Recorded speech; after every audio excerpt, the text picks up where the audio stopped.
Buenas noches de nuevo, Rafael Ortiz. Buenas noches, Tomás Fernández, ¿qué tal? ¿Cómo estás?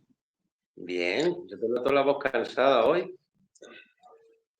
Bueno, estoy cansado, la verdad, pero no por nada en concreto, sino estos días que te pilla un poco así más agotado, pero vamos, estoy bien. No tengo ninguna enfermedad reconocida ni sabida, o sea que me encuentro bien. Muy bien. Ya has aprovechado estos días para traerme qué temas. Estaba a punto, quería decirte una cosa, luego 10 minutos antes me acaban de regalar un libro, hace 15 minutos, 20 minutos. Que leí un artículo, una entrevista a este chico que no lo conocía. Y estaba a punto de decir, pues ahora le voy a decir de esto, pero no, quiero leerme el libro y cuando me lo lea, que estoy seguro me va a gustar mucho por el lenguaje que tiene y por la temática que aborda, que me va a gustar, pero no quiero comentar nada porque me he leído la introducción ahora antes de empezar a hablar contigo y quiero darle tiempo, Aunque me promete, no quiero hablar de ello hasta que no lo lea entero, ¿no? Igual si hay suerte la semana que viene lo tengo listo. Pues me llamó la atención esta semana y me recordó una cosa que habíamos hablado ya, ¿de acuerdas cuando hablamos de la demanda del sistema postal de Gran Bretaña? Bueno, pues esta semana, el domingo, un periódico que tenía ya atrasado de hace tiempo, de uno de los suplementos de estos de domingo, el caso de una, no recuerdo ahora bien el nombre, el caso de una chica, ahora ya es señora, de 50 años, en Australia, que fue condenada a una pena de 20 años de prisión o no sé si muchos más, porque fue encontrada culpable de la muerte, del asesinato, de la muerte de 4 hijos, de sus 4 hijos. Y aparte de la pena que le cayó, pena en el sentido judicial, pues la pena de, evidentemente, ya del San Benito para toda la vida, de asesina, que ha matado a sus hijos, como puede ser, y no sé cuánto, ¿no? Y todo ya el estigma bueno, de que en un caso de esos, pues te cae encima, ¿no? Y es que acaba hace un tiempo de sacarla de la cárcel una científica española que estudia genética, una genetista, que ha demostrado, exhumando los restos de los hijos, ha demostrado que murieron por enfermedades raras, una enfermedad rara genética que ahora no recuerdo el nombre. Entonces, ahora ha podido ser exculpada, es decir, no los mató, porque murieron todos entre, creo recordar, entre los 18 meses y los 2 años, los 3 años, una cosa así. Y ahora se ha podido demostrar que los niños lo que tenían era una rara enfermedad genética que le hacía fallecer en ese periodo de tiempo. Pero ¿qué ocurre? Ha sido la pelea de una genetista y de una amiga suya del vecindario que siempre confió en ella y que llegó a estudiar psicología, esta vecina, aun teniendo un niño con TEA, para ayudar en la defensa de su amiga. Que a mí esto me da para plantearte dos cosas. La fuerza de voluntad que se tiene cuando se cree en algo firmemente, movida por el, llámalo amor, llámalo cariño, llámalo compañerismo, llámalo lo que quieras, de otro ser humano, pero eso no es lo que yo te quería plantear hoy, sino el hecho, fue condenada uno, porque su padre había asesinado, o sea, el tribunal tuvo en cuenta las siguientes cosas. El padre de esta señora había asesinado a la madre cuando ella tenía 5 años. La señora tenía un cierto talante, dijéramos, depresivo, y escribía en sus diarios si no era buena madre, que no estaba sabiendo cuidar a sus hijos, que qué podría hacer más para ayudarle. Y 3, y este aquí el tema, había en aquel entonces un famosísimo pediatra del Reino Unido, famoso a nivel mundial, yo no lo conocía, pero ahí lo cuenta la crónica, que decía, 1, un niño se te muere de muerte súbita es una fatalidad. 2, se te mueren 2 niños es muy raro y hay que empezar a pensar. 3, es que ha sido un asesino. Esa premisa pesó en el juicio para condenarla. Es decir, en resumen, tu padre ha sido un asesino, mal, tú vas a ser una asesina, Dos, te hemos encontrado diarios en los que, porque desgraciadamente tienes un talante depresivo, tú escribes que te sientes mal porque no sabes cómo cuidar a tus hijos mejor. Y tres, hay una premisa de en aquel momento un famoso científico, pediatra, que decía lo que acabo de decir. En base a eso, la condenaron. Claro, yo me quedé impactado, porque la otra parte de la historia, como te digo, es la fuerza de voluntad de un amigo, ¿no?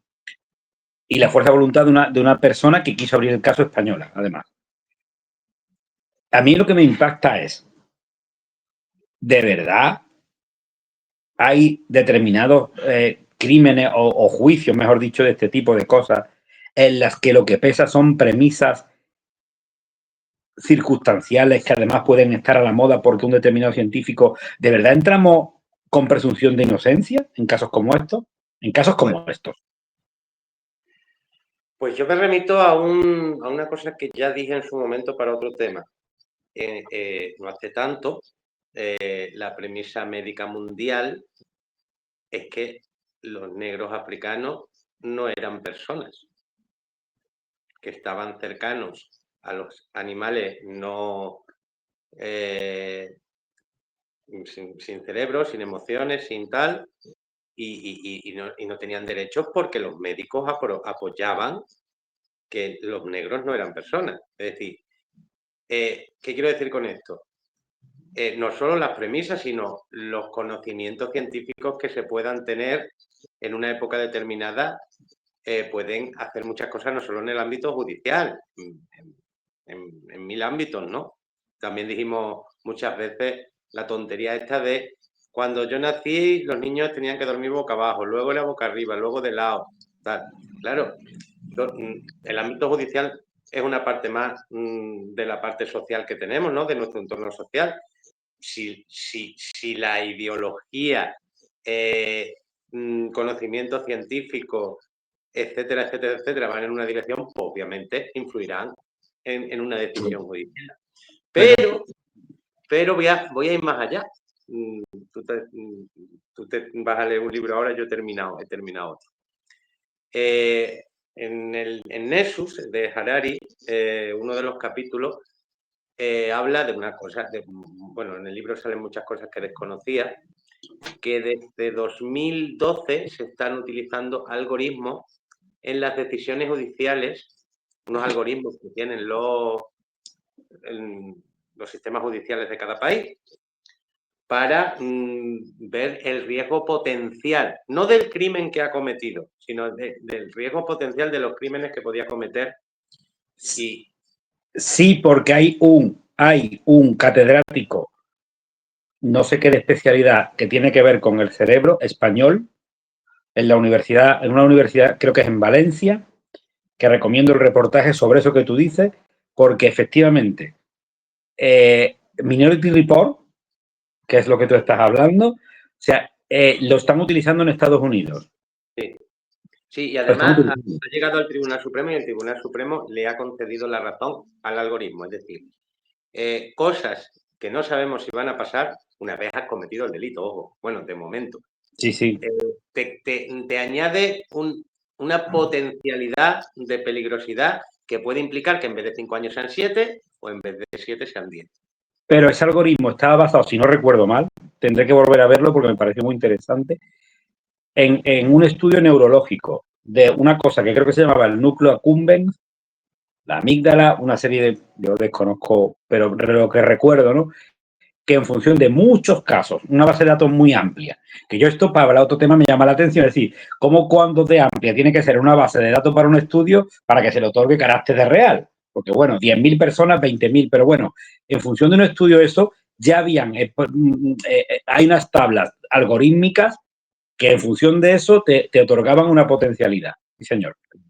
Efectivamente, es Minority Report. Al final, no me extraña nada. Bueno, ha habido muchos casos de corredores de la muerte donde muchísimos años después se ha demostrado, porque el avance científico lo ha permitido, la inocencia de los reos, ¿no? Pero la premisa de inocencia, obviamente, ya no solo en eso, ya no solo en un caso así. ¿Es igual de inocente un hombre blanco heterosexual que un gitano cuando llega a un juicio? Que si entra, ¿con qué premisa? No. No, claro, y Pero, ahí no... pero esos son prejuicios, Tomás, que los puedo tener yo, los puedes tener tú. Pero yo quisiera quedarme tranquilo de que cuando entra de puertas hacia adentro en un juicio, si yo me hubiera envuelto en una situación en la cual, imaginemos, me veo envuelto sin ser culpable, porque si he cometido algo, que me den, ¿no? Que me den. Pero si yo no he hecho nada, me gustaría pensar que entro blanco e inmaculado, porque Pues soy inocente. yo creo que lo inmaculado depende de lo bueno que sea tu abogado. Tanto si eres culpable como inocente. No, pero hablemos, o sea, me gustaría hablar de un caso de inocencia palpable, porque evidentemente si eres culpable y tienes un abogado bueno, tendrá un compendio mayor de sabiduría en cuanto a casos, leyes, jurisprudencia tal, que pueda hacer que lleve los beneficios, dijéramos, penitenciarios, como lo queramos llamar, yo de eso no entiendo, por un lado, pero que tú entras, si tú imagínate esa señora que ha entrado inocente porque no mató a sus hijos, ya está demostrado, se ha comido absolutamente 20 años de cárcel, con un estigma encima, y era inocente. A mí me consuela más otra cosa, no entrar inmaculado a un juicio. A mí, yo creo que mi imagen, mi forma de comportarme, mi abogado, cómo se lleve el juez con X si ha tenido roces anteriores, etcétera, todo va a causar una influencia. Pero sí me consuela saber que lo de esta mujer es noticia, porque en el primer mundo, en el mal llamado primer mundo, es algo excepcional. Es decir, sale como noticia porque es excepcional. Es decir, la tasa de error es baja. Quiero decir, si muchas mujeres o hombres que hubiesen matado a sus hijos se demostrase mucho después que son inocentes, no saldrían las noticias tanto. Es decir, yo creo que la tasa de error aceptable que tiene el ser humano no se va a librar la justicia, igual que en ningún otro ámbito de la vida. Pero sí, según cuenta el cronista Tomás, las bases para ser condenada son unos diarios, que su padre fuese asesino de su madre, y una, dijéramos, semiteoría de un famoso pediatra a nivel mundial, y no hay otras pruebas más, me parece una barbaridad. Por supuesto, como otras muchas. Como otras muchas, ¿Y vuelvo a lo quién nos mismo. libre, ¿y quién nos libre de esto? Ahora, yo voy a hacer de abogado del diablo, nunca mejor dicho en este caso de la justicia. Sin ningún tipo de información, las personas que se enteren del caso, que sean ajenas al núcleo familiar o de amistades de esa índole, etcétera, etcétera, etcétera, piensan que ha matado. Que es imposible, o sea, a priori es imposible que sus 4 hijos hayan muerto. Verás, yo cuando lo releí, este domingo pasado fue, cuando lo releí y ya busqué, me acordaba del caso, ya me vinieron recuerdos, ¿no? Y he de reconocer que yo pensé en aquel momento, qué barbaridad, cómo puede una persona matar a sus hijos. Pero yo soy un mero espectador influenciable mucho y no soy un juez. Pero por eso digo, la tasa de error, y además yo probablemente no creo que las premisas fueran determinantes. Creo que probablemente lo que hicieran es lo mismo que el algoritmo, que quitasen dudas sobre otros aspectos, ¿no? Si tú no encontrabas el por qué habían muerto esos niños, la opción que quedaba es que lo habían matado. Pero entonces, Digo yo, de cara, ¿no? Digo yo. O sea, no lo sé. Evidentemente, esto es muy simplista, está basado en un... Es muy simplista. Sí, no, pero yo el planteamiento que hago es muy simplista y además, bueno, señalo aquí porque tengo aquí la pila de periódicos, es muy simplista y en un resumen de una crónica de un suplemento de un periódico de 2 páginas y media. Evidentemente será un caso que tendrá miles de investigaciones y tal, ¿no? Yo es el comentario en función de lo, como siempre hacemos aquí, o hago yo al menos, en función de lo que leo, comento.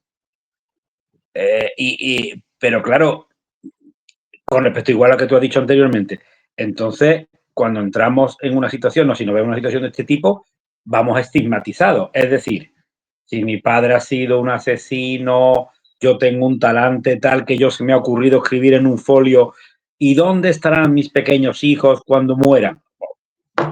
Entonces yo... Y no te metas en tanto. Una vida excepcional, con una familia excepcional, pero de nivel adquisitivo paupérrimo. Una familia pobre. No entra igual de estigmatizada, o sea, entra mucho más estigmatizada que un rico. ¿Por qué te dicen, por qué estás harto de ver que cuando alguien va a un juicio le prestan un traje?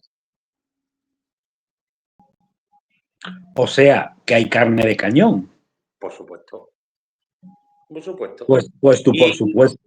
y nuestro sistema judicial no tiene pactos económicos como el estadounidense. En Estados Unidos, salvo un delito muy, muy, muy grave, muy, pero muy, muy grave, todo se puede pactar con dinero. Todo. Pero es que Porque el por supuesto que tú acabas de hacer y la cara que acabas de poner con ese por supuesto, que yo que te conozco sé que es que lo piensas de verdad, a mí me ponen los pelos de punta. No que tú lo piensas, sino que eso sea así. mientras, y quiero que siga siendo así, una persona me juzgue, va a haber un margen de error y de predisposición a favor o en contra, que puede ser en beneficio. Pero la palabra predisposición, Tomás, para eso están las partes que se llaman. Pero un juez o jueza No es divino. no tiene, pero no, vale, por supuesto, pero tampoco debe estar predispuesto. Pero entonces no iríamos las miles de noticias de sesgo ideológico judicial que se cometen en todos los países, por un lado y por otro. ¿Por qué se disputa? ¿Por qué hay jueces progresistas y jueces conservadores? No debería ni siquiera haber jueces progresistas y conservadores. No debería. Y eso lo tenemos palpable en nuestra sociedad. El órgano del Poder Judicial está 4-3. Los progresistas, según la época, ganan los...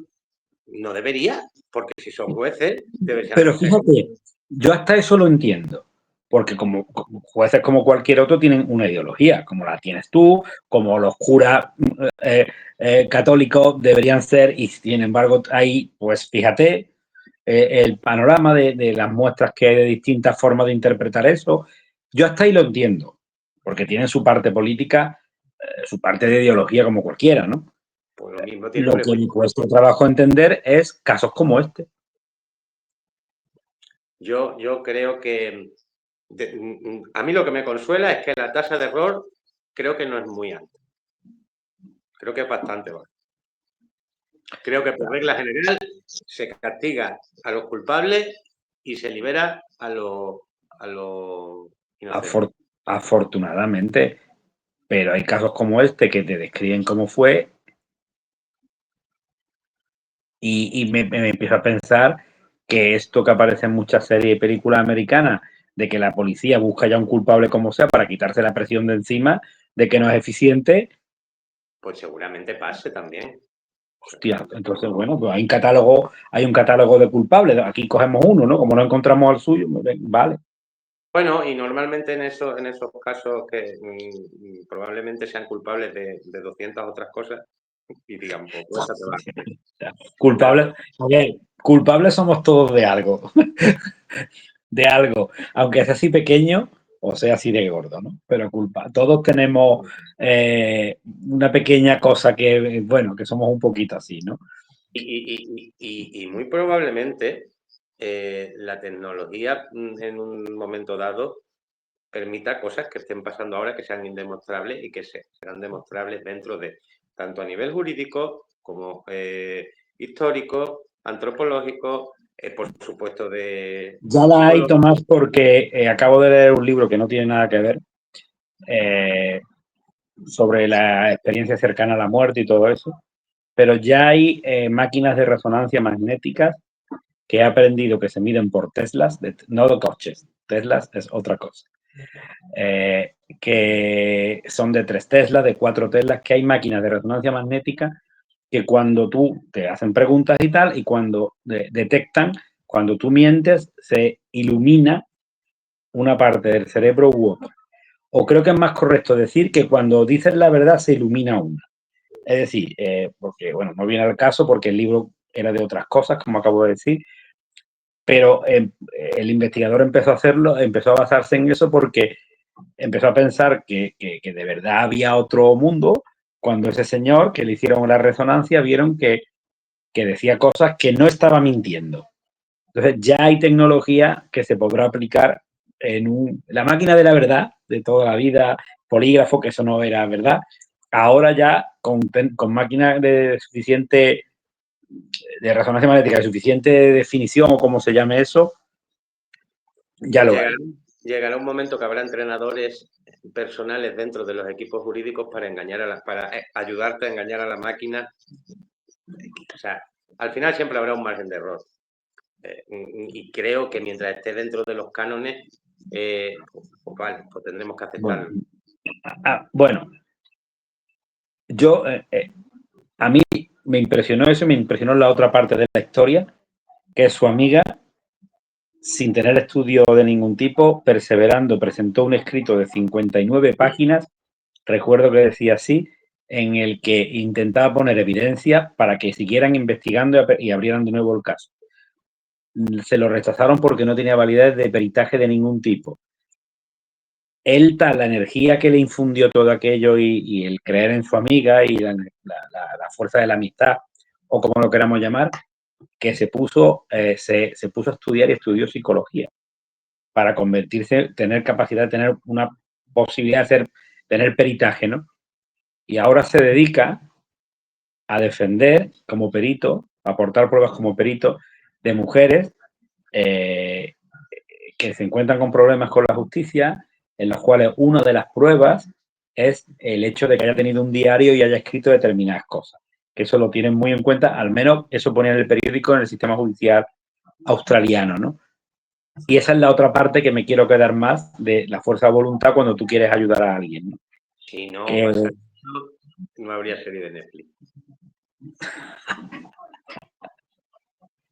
La tendrás dentro de poco, muy probablemente. Sí, porque yo estoy dejando de ver tele. Veía poca, pero porque se están tornando mucho en series de este tipo. En series de true crime, de crímenes de verdad, morbosos y tal. Entonces, yo no. Bueno, me ha llamado la atención las dos cosas y las quería comentar contigo. El hecho de cómo puede estar condenada una persona en base a pruebas, a evidencias que no son pruebas palpables, y la otra parte, ¿no? La parte de que haya personas que todavía crean por el hecho de creer y perseveren para ayudar con toda su fuerza, invirtiendo dinero, tiempo y esfuerzo, ¿no? Me ha llamado mucho la atención. Pues muy bien. Me parece una conversación interesante en la que has sacado. Yo voy a algo que me ha pasado. Voy a hablar de inmigración, pero de algo que me ha pasado a mí. Una cosa que la primera vez que me pasó no le di mucha importancia, la segunda se la empecé a dar y la tercera ya me ha descolocado. Te pongo en situación. 3 mujeres diferentes de 3 países suramericanos diferentes, todas vienen a España en situación irregular, 2 de ellas ya tienen la ciudadanía, una sigue siendo irregular, pero las 3 han pasado por el periodo de 5 años de internas cuidando a ancianos, limpiar no sé qué, buscarse la vida, hasta que 2 de ellas han conseguido la ciudadanía y ya tienen trabajo oficiales, la otra todavía no. Bien, pues las 3 personas, ya te digo, son de 3 países diferentes, ¿eh? Me han dicho en conversaciones, es que en mi país está entrando mucho inmigrante que solo viene a robar y a cometer delitos. Y entonces, la primera vez no me llamó la atención, digo, bueno, pero mi pregunta es, tú eres inmigrante, pasas los cirios que suelen pasar los inmigrantes, sobre todo los primeros años, eres una persona normal, que ha venido, que está trabajando, conoces a más inmigrantes, normalmente aparte de juntarse con gente autóctona, se suelen juntar, pues, entre ellos por comer igual, por lo que sea, ¿no? Por la música, mil cosas.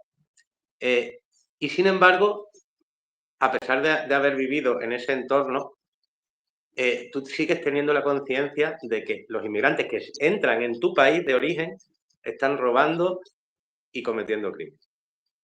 ¿Cómo es eso posible? Lo llevamos dentro.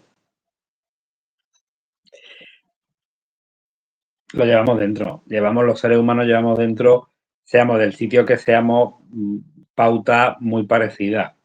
Pautas muy parecidas. Como la pauta contraria de ese tipo de personas que hay que están insatisfechas de por mucho que tengan, quieren más y dicen, pero sí, gente que está peor que tú, ya, pero es que hay gente que también está mejor que yo. Porque yo no, o sea, son pautas de comportamiento, te diría, estandarizadas en el ser humano. Si tiramos hacia abajo con este ejemplo de la inmigración o de otro tipo, hay gente que estando en pobreza son incapaces de compartir con gente que está más pobre que ellos. Y este caso que tocaba de poner, pues es lo mismo. Siempre el que percibimos como distinto, como que no es las mismas costumbres, como tal, causa recelo, Tomás.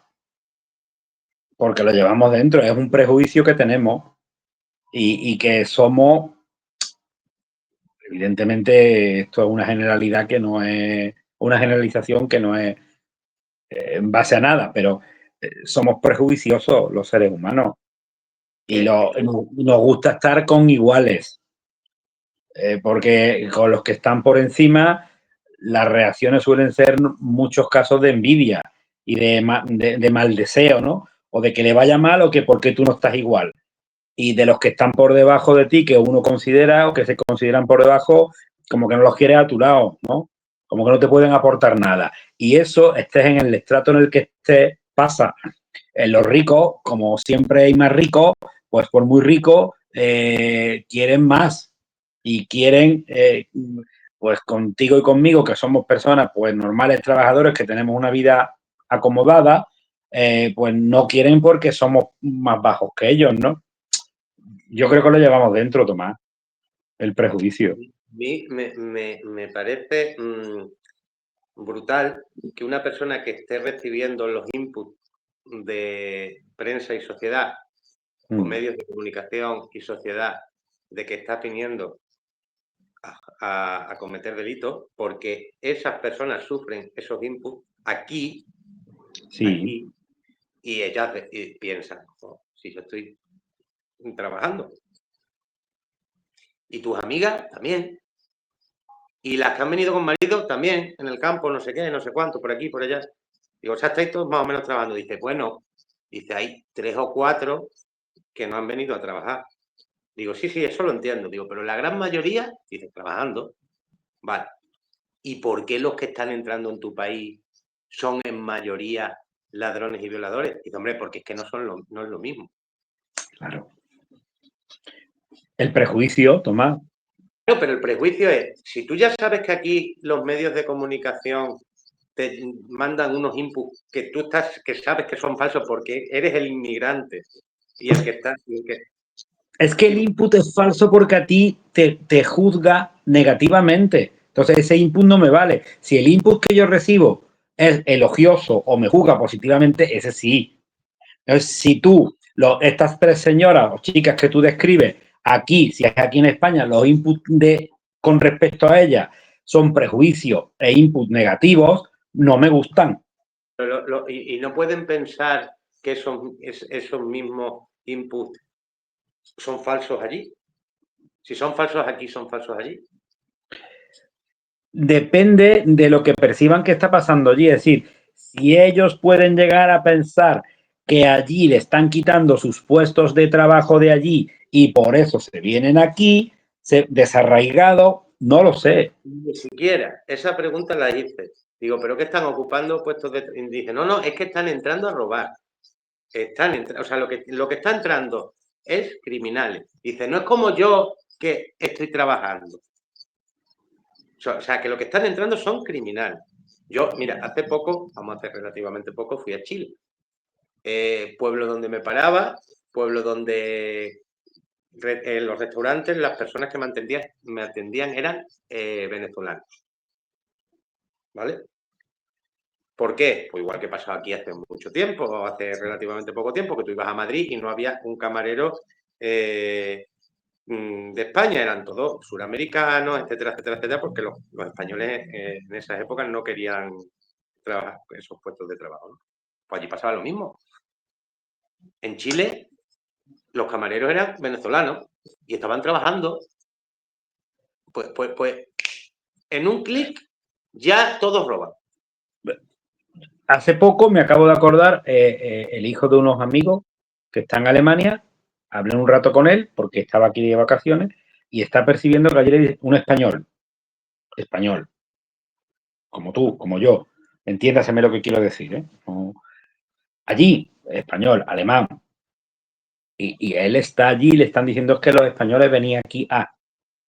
Se percibe como amenaza, Tomás. O sea, fíjate por dónde voy. Un alemán percibe como amenaza a españoles, los españoles pueden percibir como amenaza a gente de Sudamérica, de Marruecos, de no sé cuánto, los de Chile pueden percibir a los de Venezuela o los de Marruecos a los del Sahel. Es que lo llevamos dentro. Es que lo llevamos dentro. Es que va así, porque solimos, va así, a ver, va así ese tipo de pensamiento sesgado, porque cuando entran en un país entran de todo en todos los sitios, malos y buenos. Igual que dentro del país ya hay personas malas y buenas. Y dentro, autóctonos, ahora se ha puesto muy de moda en los periódicos cuando comentan algún caso complejo, de decir nacionalidad española, porque ya estaban empezando a decir, claro, es que los delitos, por ejemplo, casos de violencia de género, que pongan en el periódico de dónde es. Y ahora ya, como se sucumbe a la cancelación y sucumben los medios a hacerlo todo muy bien, pues y era español, pero español de España. Ya le falta por poner de 4 generaciones de españoles. Vamos a lo mismo, porque es que el pensamiento es, bueno, sí, está aumentando mucho la violencia de género en España porque casi todos son sudamericanos, que aquí no pasa. Pongo este ejemplo para ilustrar lo que tú estás contando. Se percibe, Tomás, y probablemente cuando Venezuela era una potencia y no lo que es ahora, o lo que dicen que es ahora, bueno, y era un país rico y un país con otro talante, pues los que venían del norte, o cuando Argentina era un país, pues no querían que entraran, ¿qué te digo yo?, ecuatorianos. Aquí nos ha pasado con los portugueses, que son vecinos exactamente como nosotros, y los tienen más cerca. Pues no, eran como otra cosa, ¿no? A los franceses les pasaba otra cosa, ¿no? Lo llevamos dentro, Tomás. Y es el prejuicio negativo del que es distinto.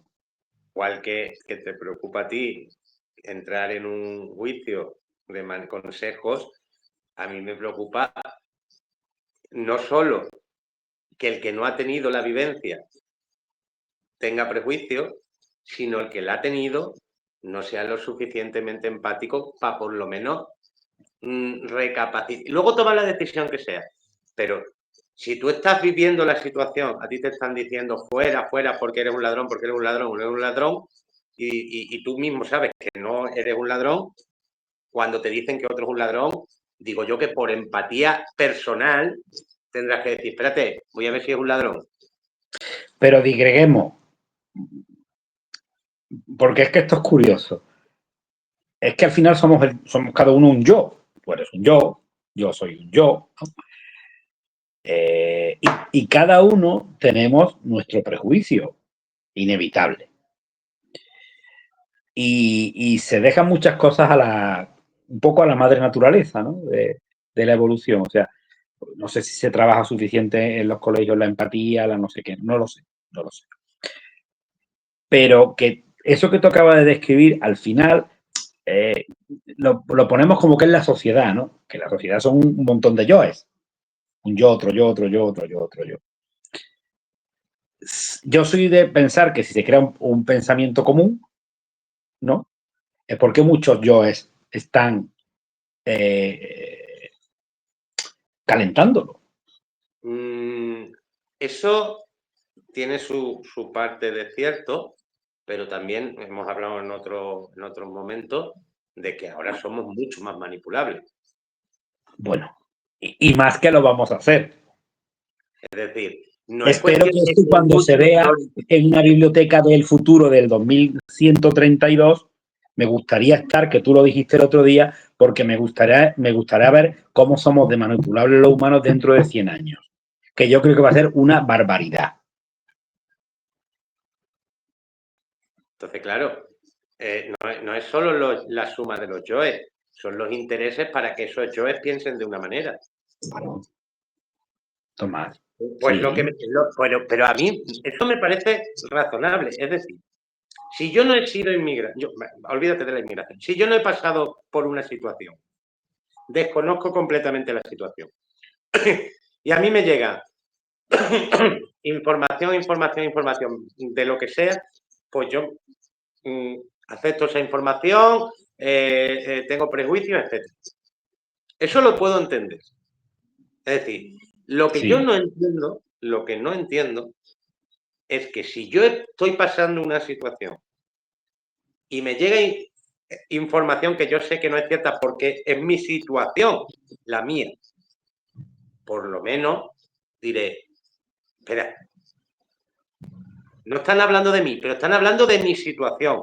No va a pasar, no va a pasar, porque tú la tuya la vives como que está rechazado, pero que no deberías por qué estar rechazado porque vienes a trabajar.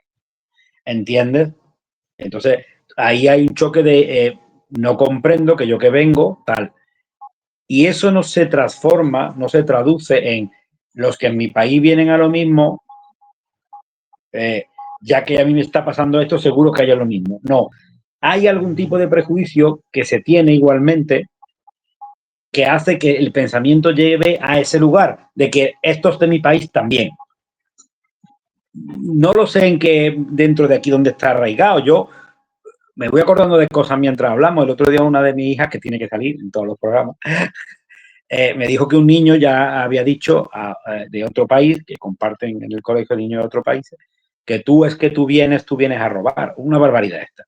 Que dice, bueno, ¿dónde ha oído estos niños? Independientemente de dónde lo haya oído. Eso se está quedando aquí ya.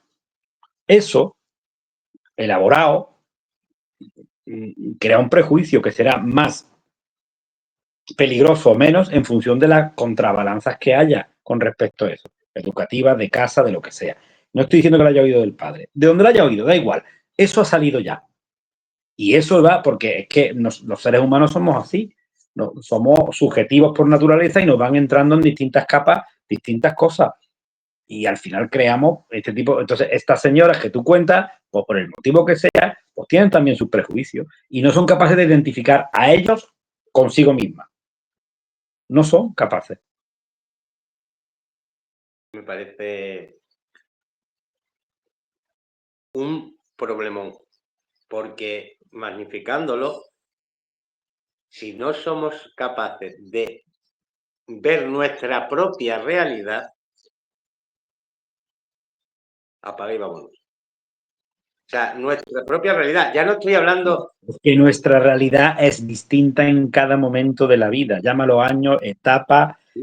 Yo en mi caldera, en la caldera que tengo aquí dentro, tengo prejuicios a lo mejor ahora más, huyendo más, porque tengo unas hijas en determinada edad, no sé cuánto, que yo mismo, sin esa misma circunstancia, esos mismos prejuicios ni se asomarían a mi mente. Somos una caldera con un montón de ingredientes dentro. Y eso hace que en función de muchas más cosas, del mecanismo que hay aquí dentro, ante determinada, esto yo ponía un ejemplo muy claro en un caso concreto que me pasó a mí el año pasado, ¿no? Que yo le explicaba de la siguiente manera. y creo que te lo conté a ti y lo hablamos. Esto es como cuando tú vas por la carretera y ves de pronto que un guardia civil te hace así, a lo lejos. Opción 1. Dios, he hecho algo, me va a multar. ¿Qué el guardia civil que me va a multar? Jo, la madre que lo el guardia civil que me va. Opción 2. Qué suerte. Así, si me pasa algo en este momento, me va a ayudar. Qué bueno. Menos mal que están estos señores en la carretera para ayudar. Opción 3. Y podíamos abrir la que queramos. Opción 3. ¿Qué habrá pasado? Seguro que ha pasado un accidente. Madre mía. Habré hecho yo mi revisión del coche, me irá a pasar a mí. Y es un gesto. Pum. Y en base de lo que hay adentro, tu prejuicio va a un sitio o a otro. Pues estas tres señoras, si es curioso que las tres de tres nacionalidades distintas y sin conocerse piensen lo mismo, vaya usted a saber por qué. Pero los seres humanos, como empecé yo a contarte aquí, es que somos muy parecidos. Sí, sí, está claro. Pero aquí Creo. hay gente, aquí hay gente que piensa que esos son bulos. ¿El qué? Que la inmensa mayoría de los inmigrantes roban. En España hay gente que piensa que esos son bulos, ¿no? Yo lo pienso. Yo también. ¿Vale? Entonces, en España hay gente que no ha sido inmigrante y que piensa que esos son bulos. ¿Cómo es posible que el que sí es inmigrante piense que es verdad? Prejuicio. Ya está. Pues yo no tengo prejuicios contra ti, pero se nos acaba el tiempo. Yo los tengo porque últimamente me pasa como cuando juega o lo que sea, ¿no? Te calienta y digo, pues, ¿por qué no seguimos otro rato más? Pero bueno, ya me lo explicaste el otro día y ya está. Pero Pues me estoy calentando. Me estoy calentando últimamente. Fíjate que he empezado diciendo, ¿qué te pasa? Te veo cansado. Y sin embargo acabo con, con la ¿ya? adrenalina. Eso es. Ahora me tengo que Muy tomar bien. una tina, ¿eh? Para bajar un poco el La bulle. parte positiva es que volvemos la semana que viene. Sí. Muy bien, pues un placer como siempre y la semana que viene más y mejor. Muy bien. Adiós. Cuídate. Adiós.